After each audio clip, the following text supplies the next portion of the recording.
एंता काଣା ହେଲା ଯେ मोर हाथू एते रकत बाहरुछि इटा।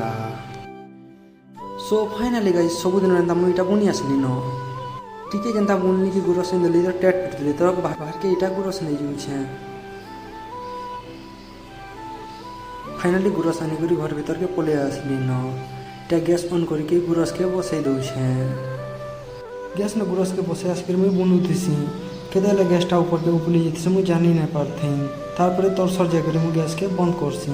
बाहर के आसिक देखसी बोली पेन टिकेट के पकौथिसी तेल के आसिक रश्मि मते कहसी ओटार चकले बनै दियो। जेंता गुटे चकेल बनासी रश्मि मते कहसी तुम्हें भाग तुमर द्वारा चकेल नि होय मुई देखो केंता करी मुई बनौछे।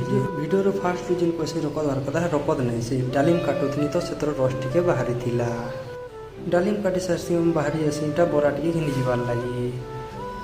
तो फाइनाली इटा मुई बरा दुकान के पहुंची आसली न तो बरा बड़ी घिनि करी इटा मुई घर के जाउछे न।